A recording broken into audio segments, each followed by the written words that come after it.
Hello everyone. இப்போ headless கண்டுபிடிக்கிறதுல ரெண்டாவது problem பார்க்கலாம். சரிங்களா? ஒரு example problem. In a pipe of 300 mm diameter and 800 meter length, an oil of specific gravity 0.8 is flowing at the rate of 0.45 meter cube per second. சரிங்களா? என்னன்னா given data கொடுத்துருக்குறாங்கன்றத ஒரு வாட்டி பாருங்க. ஒரு பைப்பில் 300 mm டயாமீட்டர் உள்ள ஒரு பைப்பு, அது எவ்வளோ லென்த் இருக்குது, 800 மீட்டர் லென்த் இருக்குது.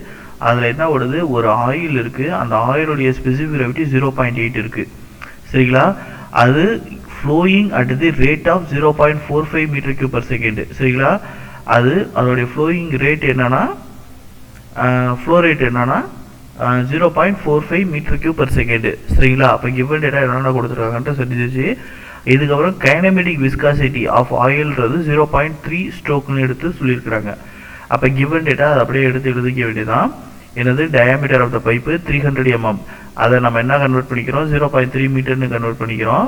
மீட்டருக்கு கன்வெர்ட் பண்ணும்போது அப்புறம் லென்த் ஆஃப் த பைப்பு எவ்வளோ கொடுத்துருக்காங்க, 800 மீட்டர்னு கொடுத்துட்டாங்க. அடுத்தது ஸ்பெசிஃபிக் கிராவிட்டி ஆஃப் ஆயில் எவ்வளோ கொடுத்துருக்காங்க, 0.8ன்னு கொடுத்துட்டாங்க. அதே மாதிரி கைனமெட்டிக் விஸ்காசிட்டி ஆஃப் ஆயில்ன்றதும் எவ்வளோ கொடுத்துட்டாங்க, 0.3 ஸ்ட்ரோக்குன்னு சொல்லிட்டாங்க. அதையும் நம்ம மீட்டரில் கன்வெர்ட் பண்ணிக்கிறோம். 0.3 × 10⁻⁻⁴ மீட்டர் ஸ்கொயர் பர் செகண்ட்னு தான் கன்வெர்ட் பண்ணிக்கிறோம். சரிங்களா? கடைசியாக ஃப்ளோ ரேட்டுங்கிறது என்னது, discharge. So Q = 0.45 metre cube per செகண்ட்ன்ட்டு நம்ம எழுதிட்டோம். சரிங்களா? இப்போ நமக்கு என்னென்ன கண்டுபிடிக்க சொல்லியிருக்காங்க, find head loss due to friction கண்டுபிடிக்க சொல்லியிருக்காங்க. ஃப்ரிக்ஷனால் எவ்வளவு ஹெட் லாஸ் ஏற்படுது, ரெண்டாவது power required to maintain the flow, அந்த ஃப்ளோ மெயின்டைன் ஆகிறது எவ்வளவு பவர் தேவை அப்படின்றதும் சொல்லியிருக்காங்க, கேட்டிருக்காங்க. சரிங்களா? இப்போ இது ரெண்டும் நம்ம கண்டுபிடிக்க வேண்டியதான் வேலை. ரொம்ப ரொம்ப எளிமையான ப்ராப்ளம். ஆனால் இந்த மாதிரி மாடலில் தான் நமக்கு எக்ஸாம்ஸில் மோஸ்ட்லி வரும். சரிங்களா? ஃபஸ்ட்டு டு ஃபைண்ட் என்னது, ரெண்டு விஷயம், ஹெட் லாஸு டியூ டு ஃப்ரிக்ஷனு. அது நம்ம எந்த மெத்தடில் வேணால் போடலாம். மோஸ்ட்லி டேசி மெத்தட்லேயே போடுறது தான் நமக்கு சேஃபர் சைடு.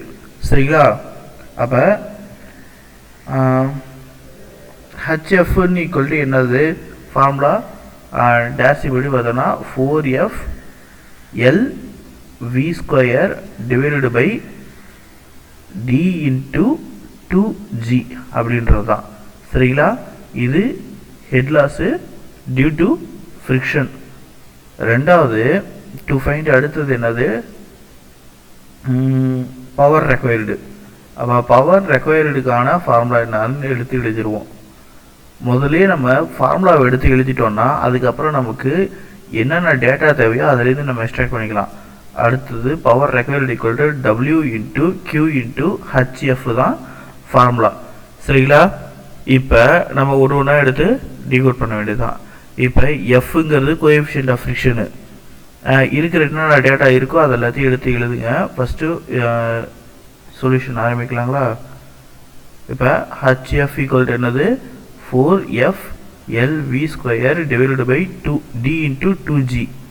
இதில் எனக்கு என்ன தெரியும், எல்லுங்கிறது என்னன்றது தெரியும், டிங்கிறது என்னன்றது தெரியும், ஜிங்கிறது என்னன்றது தெரியும். சரிங்களா? தெரியாத விஷயம் என்னது, V என்னன்றது நமக்கு தெரியாது. ஓகேவா? வெலாசிட்டி என்னன்றது நமக்கு கிவன் டேட்டாவில் கொடுக்கல. அப்போ Vங்கிறது என்ன, எப்படி நான் எடுக்கலாம், Q = V × A. ஓகேங்களா? Q = V × A, அதாவது டிஸ்சார்ஜ் = ஏரியா × வெலாசிட்டி. அப்போ வெலாசிட்டி = என்ன, Q டிவைடடு பை ஏன்னு போட்டுக்கலாம்ல. அப்போ Q = என்னது, 0.45 டிவைடடு பை ஏரியா என்னது, ஒரு பைப்பு, அதில் 0.3 மீட்டருக்கு டயாமீட்டர் இருக்குது. அப்போ ஏரியான்னா π/4 × 0.3². அப்படின்னா நமக்கு என்ன வரும், வெலாசிட்டி நமக்கு கிடச்சிருது 6.366 மீட்டர் பர் செகண்டுன்னு எனக்கு வெலாசிட்டி கிடச்சிரும். ஓகேங்களா? அப்போ லென்த் இருக்குது, வெலாசிட்டி இருக்குது, டயா இருக்குது, கிராவிட்டி இருக்குது. அப்போ எல்லாமே கிடச்சிருச்சு. ஒன்றே ஒன்று தான் இல்லை, எஃப் இல்லை. எஃப்ங்கிறது என்ன? டேசிக் கோஎஃபிஷியன்ட் ஆஃப் ஃப்ரிக்ஷன். சரிங்களா? அதில் நமக்கு 2 விஷயம் கொடுத்துருக்குறாங்க. எப்படின்னா பேஸ்ட் ஆன் இதுதான் பேர் என்ன, based on Reynolds number. Reynolds நம்பரை பேஸ் பண்ணி நம்ம கண்டுபிடிக்கணும். இப்போ ரெனால்ட்ஸ் நம்பரை முதல்ல என்னன்றதை கண்டுபிடிக்கணும். ரெனால்ட்ஸ் நம்பர்ன்றது என்னது?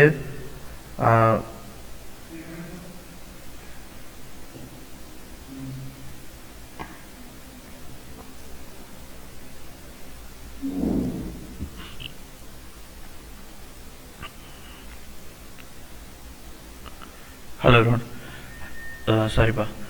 என்னென்னா இப்போ கோஎஃபிஷியன்ட் ஆஃப் ஃப்ரிக்ஷனை நம்ம எதை வச்சு முடிவு பண்ணுவோம்னா ரெனால்ட்ஸ் நம்பரை வச்சு முடிவு பண்ணுவோம். இப்போ ரெனால்ட்ஸ் நம்பருங்கிறது என்ன ஃபார்முலா?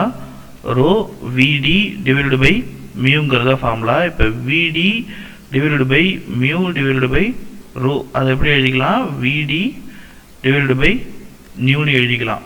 இப்போ விடி நியூ மூணுத்துக்குமான வேல்யூவும் நம்மகிட்ட இருக்குது. சரிங்களா? மூணுத்துக்கான வேல்யூவும் நம்மள்கிட்ட இருக்கு. அப்போ RE ஈக்குவல் டு என்ன? V என்னப்பா? 6.366 இன்ட்டு D என்ன? 0.3. நமக்கு விஸ்காசிட்டி, கைனமெட்டிக் விஸ்காசிட்டி என்ன சொல்லியிருக்கிறாங்க? 0.3 into 10 to the power of -4ன்னு சொல்லிட்டாங்க. அப்போ REயோட வேல்யூ என்ன வந்துருச்சு? அதுவும் 6.366 into 10 to the power of 4 வந்துடும். இது அடிச்சிச்சுன்னா மேலே கீழே இருக்கிற 10 to the power of -4 மேலே வந்துடும். அப்போ RE ஈக்குவலுக்கான வேல்யூ வந்துருச்சு. சரிங்களா? இப்போ RE வந்து என்ன ரேஞ்சில் இருக்கணும்? 2000க்கு கம்மியாக இருந்ததுன்னா என்னவா? 16/RE, அதுதான் கோஎஃபிஷியன்ட் ஆஃப் ஃப்ரிக்ஷன். ஓகேங்களா? அதுவே 4000லேருந்து 10 to the power of 6 வரைக்கும் இருந்துச்சுன்னா அதுக்கான வேல்யூ கோஎஃபிஷியன்ட் ஆஃப் ஃப்ரிக்ஷன் என்ன? 0.0791 divided by RE to the power of 1/4 அப்படிங்கிறது. அப்போ நமக்கு வந்திருக்கிற வேல்யூ என்ன இருக்குது? இப்போ RE ஈக்குவல் டு 6.366. அப்போ கீழே இருக்கிற கோஎஃபிஷியன்ட் ஆஃப் ஃப்ரிக்ஷன். அப்போ F ஈக்குவல் டு என்னது? 0.0791 டிவைடட் பை RE என்னதுப்பா? 6.366 into 10 to the power of 4 whole to the power of 1/4.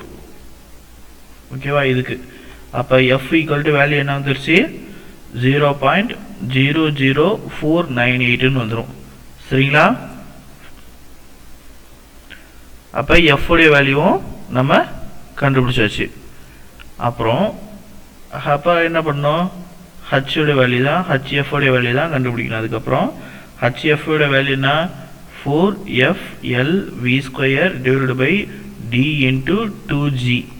அப்போ 4 இன்ட்டு 0.00498 இன்ட்டு எல்லுக்கு வேல்யூ என்ன? 800 மீட்டரு. விக்கு வேல்யூ என்ன? 6.366 whole square divided by D உடைய வேல்யூ என்ன? 0.3 இன்ட்டு 2 இன்ட்டு ஜி உடைய வேல்யூ என்ன? 9.81.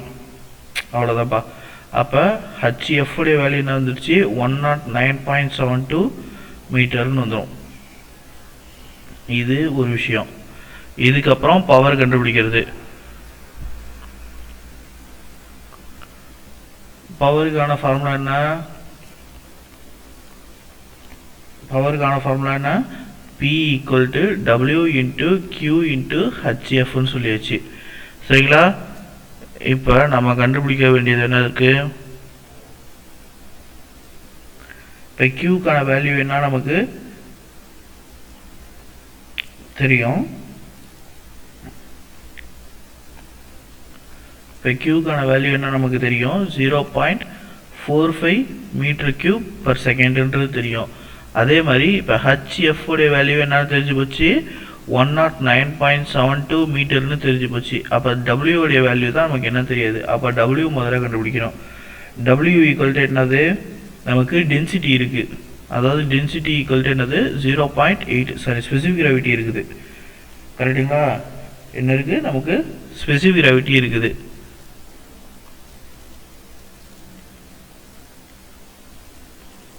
ஸ்பெசிஃபிக் கிராவிட்டி 0.8 இருக்குது. அப்போ W ஈக்குவல் டு என்னது 0.8 இன்ட்டு 9.81. ஓகேங்களா? அப்போ என்ன வந்துடும், 9.81 போட்டோன்னா 7.848 கிலோ நியூட்டன் பர் மீட்டர் கியூப்னு வரும். ஓகேங்களா? அப்போ power required equal to 7.848 into Q எவ்வளோப்பா 0.45 இன்ட்டு ஹெச்எஃப்ங்கிறது என்ன 109.72. அப்போ பவர் ஈக்குவல் டு எவ்வளோ வருது 387.48 கிலோ வாட்ஸ்னு வரும். சரிங்களா? இதுதான்ப்பா ஆன்சரு. ரொம்ப ரொம்ப முக்கியமான விஷயம். இதில் பார்க்குற ஃபார்முலா நமக்கு ரெண்டு தான். பவர் ஈக்குவல் டு என்ன formula, W into Q into HF. அப்போ W ஈக்குவல் டு என்னது, ஸ்பெசிஃபிக் ரேட்லேருந்து எப்படி எடுத்துகிட்டு போகிறது, 0.8ன்னு கொடுத்துருந்தாங்கன்னா இன்ட்டு 9.81 போட்டு வரணும். அது கிலோ நியூட்டனில் ஆன்சர் வரும். ஒரு வேளை கிலோ நியூட்டனில் இல்லாமல் எனக்கு நியூட்டனில் வேணும்னா இன்ட்டு 1000 போட்டுக்கணும். சரிங்களா? இந்த யூனிட்ஸை ஒழுங்காக பார்த்துக்கோங்க. தேங்க்யூப்பா.